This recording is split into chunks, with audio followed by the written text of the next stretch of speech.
Hi guys, आज के time पे पता है मेरा एक अपडेटेड थॉट प्रोसेस क्या है। अगर किसी भी फोन का प्राइस जो है एवरी मंथ नहीं बढ़ रहा, मुझे लगता है कि भाई वो एक यूएसपी है उस फोन की। और ये चीज मैं इस मोटोरोला एज 70 फ्यूजन के बारे में बोल सकता हूँ। देखो इस टाइम पे जो है ना मार्केट में बहुत लिमिटेड फोन्स है जिनके प्राइजेस नहीं बढ़ रहे हर महीने। जैसे कि इस एज 70 फ्यूजन की मैं बात करूं तो ये मार्च में लॉन्च हुआ था 27,000 रुपीज का, और अब जब मैं वीडियो बना रहा हूँ ये फोन अभी भी जो है 26,500 रुपीज के अराउंड मिल रहा है ऑफर्स के साथ। एंड ऑनेस्टली आजकल मैं ऐसे फोन ढूंढ रहा हूं जिनके प्राइसेस ना बढ़े, इसीलिए मैंने इस फोन में कुछ दिन के लिए अपनी सिम डाली, जस्ट ओवरऑल पैकेज चेक करने के लिए कि लाइक रियल लाइफ में फोन एग्जैक्टली में कैसा रहेगा। अब उससे पहले मैं अपना पूरा एक्सपीरियंस शेयर करूं। जब मैंने इस फोन को अनबॉक्स करा था, मैंने आप लोग को क्लियरली बताया था ना कि इसमें UFS 3.1 स्टोरेज मिलती है, और हो सकता है कि आगे जाके मोटरोला जो है UFS 2.2 या फिर UMCP स्टोरेज यूज करे। तो अब ये चेंज आ चुका है, तो अगर आप इस फोन को खरीदो हो सकता है कि आपकी स्टोरेज स्पीड डिफरेंट हो, तो इस रेफरेंस पॉइंट का आप ध्यान रखना। मीनवाइल एक और फैक्ट की बात की जाए, देखो इस टाइम पे आप देखोगे मार्केट में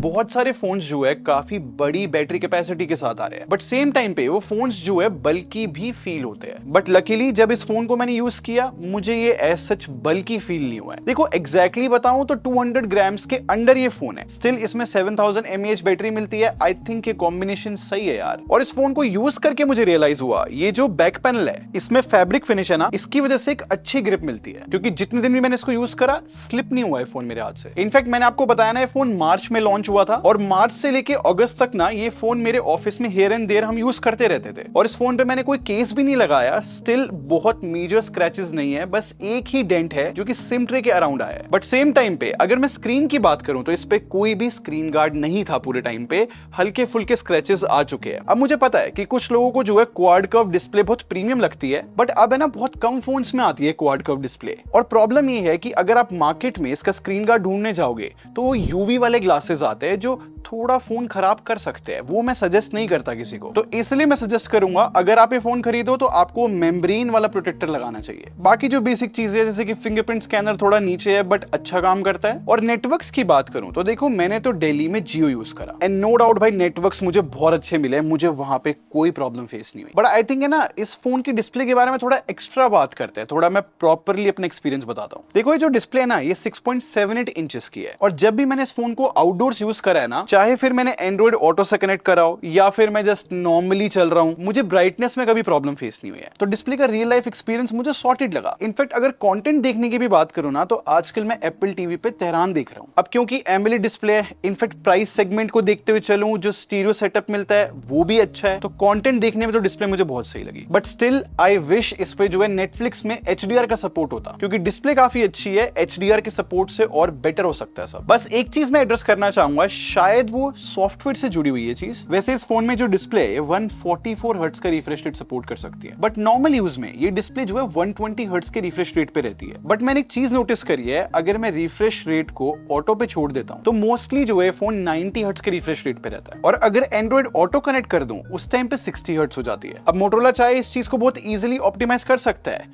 आई नो टेक्निकली अगर हम सोचे तो हम 120 हर्ट्ज का रिफ्रेश रेट पूरे टाइम सेटिंग्स में जाके फोर्स कर सकते हैं और ये प्रॉब्लम एग्जिस्ट नहीं करेगी। तो अगर आपको रिफ्रेश रेट वाली चीज मैटर करती है आप फोर्स कर सकते हो 120 हर्ट्ज का रिफ्रेश रेट। बट एक चीज ना अब मैं थोड़ा एक्सेप्ट कर सकता हूं कि फाइनली मोटोरोला जो है अपनी अपडेट पॉलिसी पे काम कर रहा है। जब ये फोन लॉन्च हुआ था ना, मोटोरोला ने कहा था 3+5 इयर्स के अपडेट देंगे, और इस फोन के साथ मैं कंफर्म कर सकता हूं भाई ये लोग सॉफ्टवेयर अपडेट बहुत कंसिस्टेंट तरीके से दे रहे हैं। क्योंकि जब मैं वीडियो शूट कर रहा हूं ना इस टाइम पे अगस्त है, और इस फोन में जुलाई का सिक्योरिटी पैच अपडेट आ गया है, तो आई होप ये अपडेट की कंसिस्टेंसी जो है ना मोटोरोला लाइक मेंटेन करके रखे। अपडेट्स के साथ इस फोन में कुछ एप्स इंस्टॉल हो गई थी, तो क्लीन एक्सपीरियंस के लिए जो है ना एप्स अनइंस्टॉल करनी पड़ती है। बाकी देखो जो सॉफ्टवेयर के एडवांटेज मिलते हैं ना मोटोरोला के फोन्स में, जो कि मोटोरोला फैंस बहुत इजीली समझ सकते हैं। जैसे कि एक छोटा सा एग्जांपल देता हूं मैं, मेरी कार की कीज जो है ना नीचे गिर गई थी, जस्ट मैंने ऐसे चॉप चॉप किया और फ्लैश लाइट ऑन हो गई। ये जो छोटे छोटे एडवांटेजेस होते हैं ये आई थिंक मोटोरोला फैन समझ गए होंगे मैं क्या कह रहा हूं। तो जो ओवरऑल एक्सपीरियंस है ना सॉफ्टवेयर का लाइक वो ठीक है। और ये जो मैंने रिफ्रेश रेट वाली बात भी आपको बताई थी ना, आई थिंक उसका एडवांटेज जो है बैटरी में दिख जाता है। फिर मतलब आपको सिंपली एक्सप्लेन करूं, जितना कम रिफ्रेश रेट होगा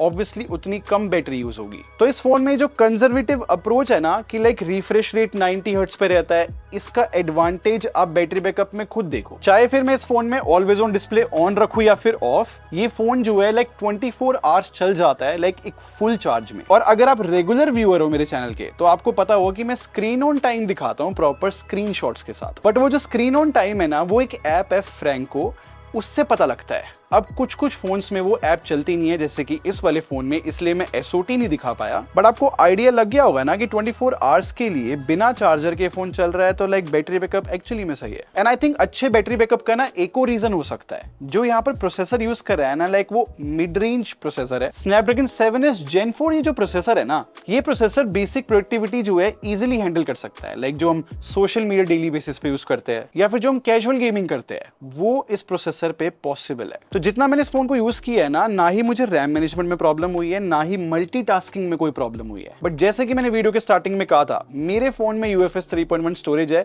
हो सकता है ये चीजें थोड़ी बहुत डिफरेंट हो आपके फोन में। बट परफॉर्मेंस में सबसे तारीफ वाली बात ये है कि एक बार भी इस फोन ने मेरे को लाइक हीटिंग इश्यूज नहीं दिखाए। मैंने इस फोन को बहुत 5G पे यूज किया है, मेरे को कभी भी हीटिंग फेस नहीं हुई। और इस फोन के कैमरे को एक्सप्लेन करने से पहले एक फनी चीज बताऊं, मेरे को जैसे ऐसे रफली याद था कि इस फोन में जो है 13 मेगापिक्सल का अल्ट्रा वाइड लेंस मिलता है। बट मुझे खुद पे इतना ज्यादा डाउट हो गया कि मुझे ये चीज क्रॉस चेक करनी पड़ी स्पेक शीट में जाके, क्योंकि फोन मार्केट का इतना बुरा हाल हो गया है कि लाइक 30,000 में भी हमें 13 मेगापिक्सल कैमरास नहीं मिल रहे, इसलिए मुझे क्रॉस चेक करना पड़ा। तो हम एज अ फैक्ट ये चीज बोल सकते हैं कि 50 प्लस 13 मेगापिक्सल का जो सेटअप इस फोन में मिल रहा है, वो रेयर हो चुका है इस प्राइस सेगमेंट में। और मुझे ऐसा लगता है कि नॉर्मल यूजर्स के लिए फोन है, तो अगर मैं आपको बैक टू बैक फोटोज दिखाऊं तो इन फोटोज को मैं सिंपली गुड इनफ बोलूंगा। या फिर लो लाइट इंडोर्स में मैंने कभी भी फोटो कैप्चर करी है ना, तो हाईलाइट कंट्रोल का मुझे कोई इशू नहीं देखने को मिला। एंड आई थिंक ये जो स्किन टोन्स आप देख रहे हो, ये काफी हद तक लाइक एक्यूरेट हम बोल सकते हैं सेगमेंट के हिसाब से। इनफैक्ट जो फ्रंट कैमरा है वो 32 मेगापिक्सल का है। ये सारी बातें मैं सेम सेल्फीज के लिए भी बोल सकता हूं। तो आई थिंक मासेस के लिए कैमरास जो है ठीक ही रहने वाला है। और ये जो मैंने वर्ड यूज किया है ना, मासेस, यही सबसे इंपॉर्टेंट कीवर्ड है, क्योंकि आज के टाइम पे ऑन पेपर इस फोन की स्पेक्स देखी जाए ना, तो अंडर 30,000 ये सारी स्पेक्स मिलना इतना कॉमन नहीं रहा। अब देखो, जितनी भी मैंने ऑप्टिमाइजेशन की चीजें बताई है, वो मैं बहुत सारे फोन्स के लिए बोल सकता हूं।